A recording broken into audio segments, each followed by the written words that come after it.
a great pleasure to be here, and I want to thank you all for hanging in here today for this late afternoon session. I'd like to express my particular thanks to He Chanfei for extending an invitation for me to join you at the Beijing Forum. I heard about the Beijing Forum for many years, and it's a real honor and an opportunity to be here and to be participating in these sessions on what's going on in cities.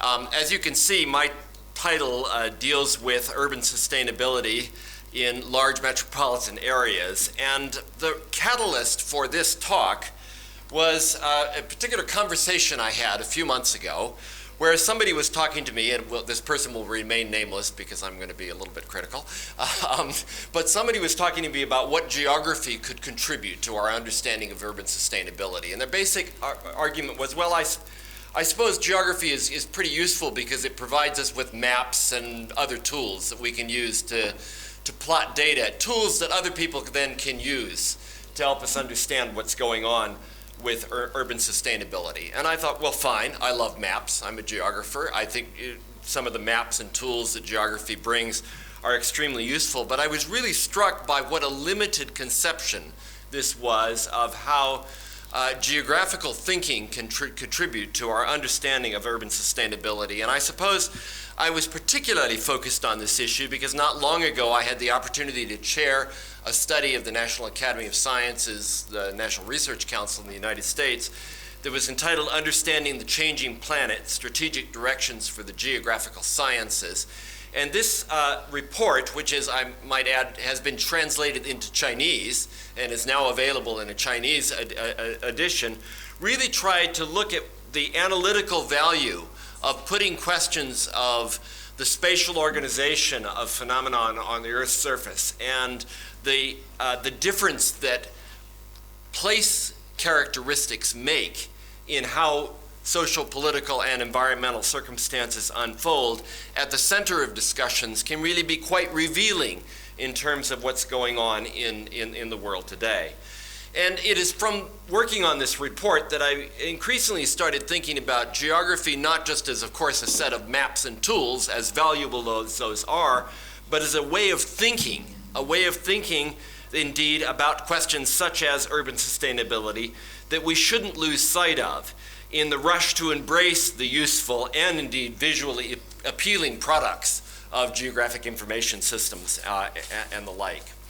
So, given the immensity of the challenge that we're facing in the coming decades with rapid urbanization and the environmental consequences that go with this, my discussion today really is going to focus on what a broader way of thinking about what geography can contribute to the agenda has for our efforts to address these major problems.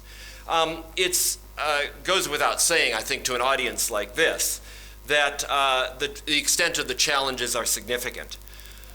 The Earth is already greater than half urbanized. More than half of the population lives in urban areas, and that is growing. In the next 35 years, it is estimated around the world that we'll be adding some 3 billion new urbanites in the next 35 years, a pretty stunning figure. And of course, more than half of the largest cities in the world will be in Asia. So it's particularly appropriate that I think we're considering an issue such as this at the Beijing Forum this year. And indeed, as cities grow, it's not just that they're growing, it's in fact that we're seeing aspects of city growth that have particular environmental consequences. Household sizes are generally shrinking, and yet living space per capita is increasing.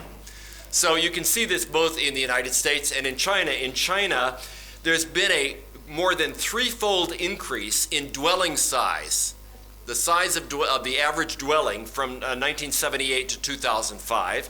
In the United States, the average house size has almost doubled from 1970 to 2008, even though families have been shrinking. It gives you a little bit of a sense of the environmental challenges that are associated with all this. And then, of course, there are the obvious issues of urban sprawl, as suggested by this map of sprawl in Doha, Qatar, an example I'm going to come back to later. The idea, of course, is that all these things raise fundamental challenges for planners, for engineers, for governmental authorities, and of course for those of us who are researchers in the academy. To address these problems will require technological innovations, behavioral changes, governance innovations, and new ways of thinking.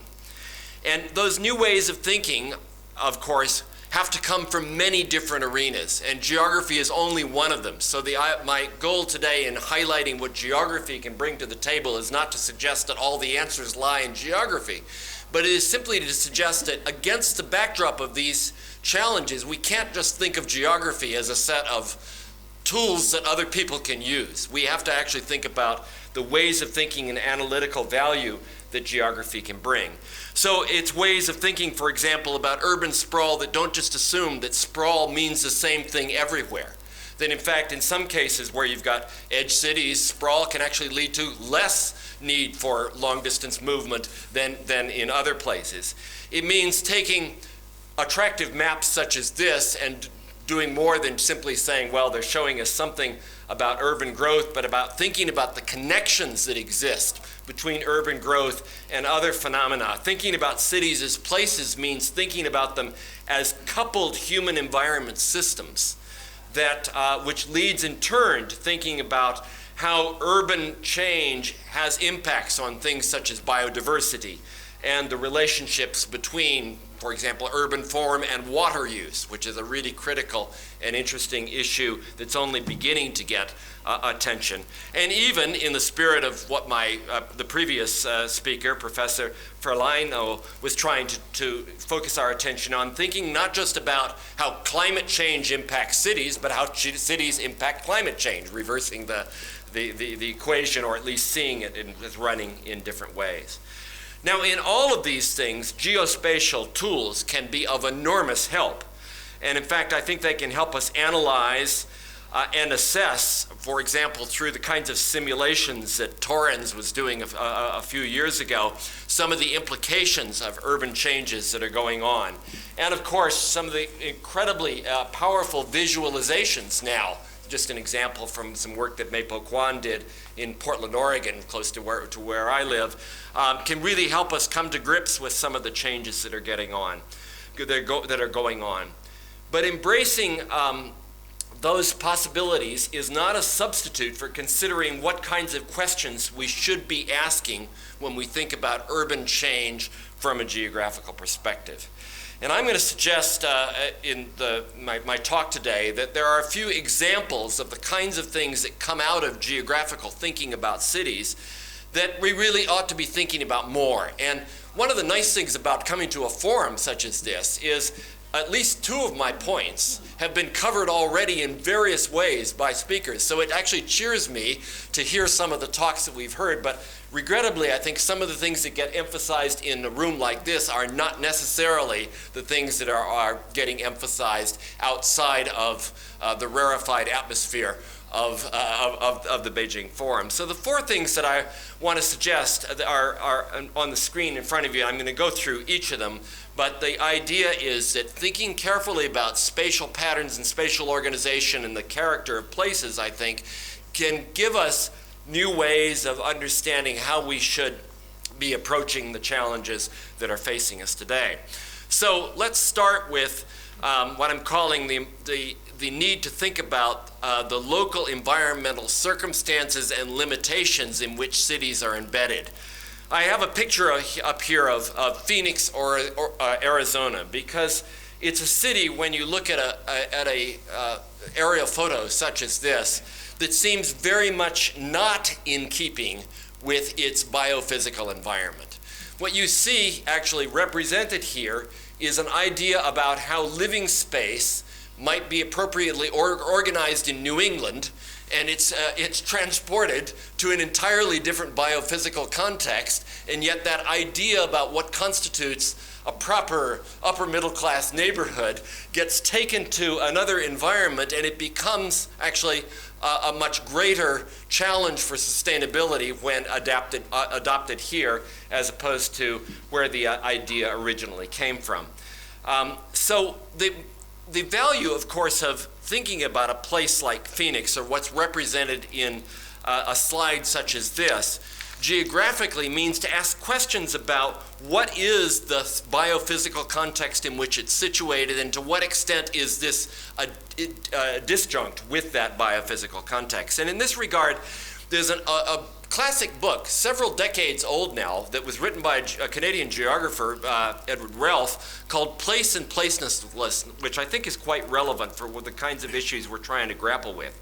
Because Ralph at the time was talking about how places were becoming all similar. Similar kinds of strip malls were developing. You could be in one strip mall in one place and one in another place, and you wouldn't know that you were in one place or another. But what goes with this actually are some interesting trends now that are going on in cities that are a product of placelessness. And they're not just strip malls everywhere. It's similar ideas about what constitutes a great modern architecture, of what constitutes ways of conveying power and modernization in the landscape, are spread across the planet in a way where the same kinds of spectacles and same kinds of urban landscapes are being implanted everywhere in a way that's out of keeping often with the local biophysical context. And there's a wonderful example of this that comes from Doha again, and it's done by a political geographer at the University of Syracuse, or examined by a political geographer at the University of Syracuse by the name of Natalie Cook. And what Natalie has done is to write an article with the great title, Building Glass Refrigerators in the Desert. And it's actually a quote that was given to her, but Qatar is the world's greatest electricity and water consumer per capita in the world. But it's not just that. Now, with all the development that has gone on in Qatar, there's also a tendency for everyone in Qatar who is involved in big developments to talk about how green their developments are, because there's also a globalized discourse of greenness now. And so they talk about how green their developments are. They do things like plant trees along roads, because that supposedly symbolizes greenness in this placeless way. Those trees are not native to the area. They require incredible amounts of water to sustain. That water is produced by desalinization plants, which use extraordinary amounts of electricity.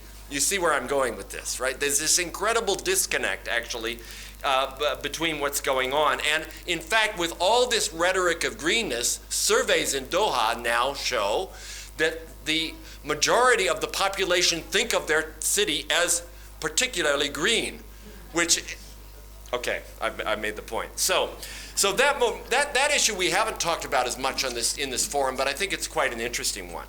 I'll be faster with the next two because we have talked about them. One is we've talked a fair amount ever since the very first talk by Professor Ingram about this issue of how we organize jurisdictional units in metropolitan areas. And in fact, this is something that was picked up by Daryl this morning in his discussion about the importance of thinking about regions and so forth.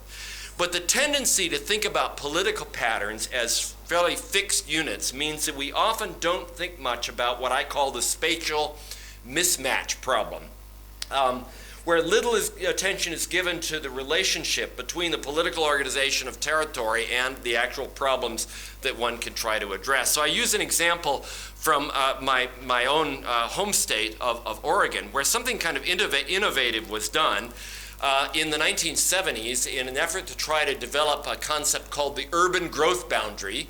The counties in the Oregon side, south of the Columbia River, got together and formed an organization called Metro to bring this urban growth boundary into being. And it took that kind of collaboration to make that happen. But north of the river is another extension of the urban area, which is Vancouver, Washington. And look at this next map just for a moment, which shows you urban development around Portland, south of the river, and Vancouver, north of the river, over the past 2 decades. I mean, it really is stunning. Some of you may be gasping for breath at this point because it's such an amazing indicator of what the consequences can be if you're not taking consideration of a governance authority that in some way can map onto the geographical nature of the problem itself.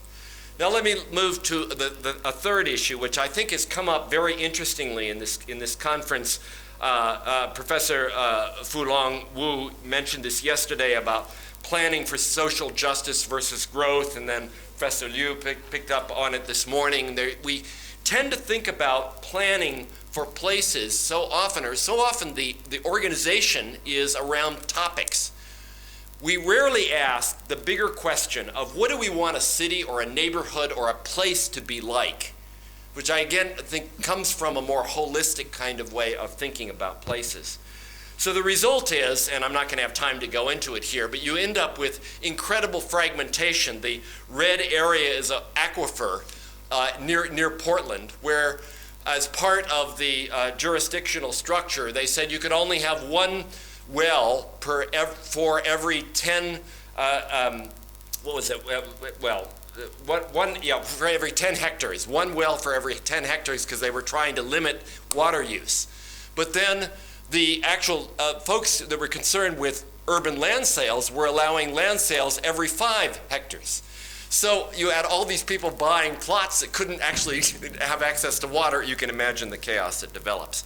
Or even, and this is a nice resonance with Professor Pu's discussion previously, one of the solutions potentially to the problem of charging electric vehicles is quick change batteries. So the vehicles can, and this works for small vehicles, pull into stations, and in the amount of time it would take to fill your tank with gas, you switch out the battery. So that's an interesting way of trying to deal with electric emissions. But in order to implement that, you have to deal with the service station network as well. And to deal with the service station network requires thinking in a holistic way about infrastructure and how it relates to these technological developments that are happening. The vehicles I just showed you were actually featured at the World Summit on Sustainable Development in Johannesburg.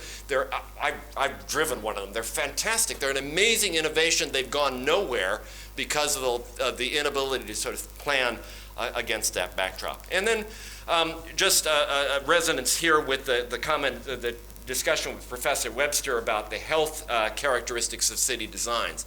You know, we develop these developments such as this, and yet to get from the house there on the lower right-hand corner to a store that might be just a few tens of meters away requires getting in a car and driving all the way around because it's surrounded by a wall, and the road network doesn't allow you actually to get close to the car itself. Thinking about the organization of places in this more holistic way can have a big impact on this.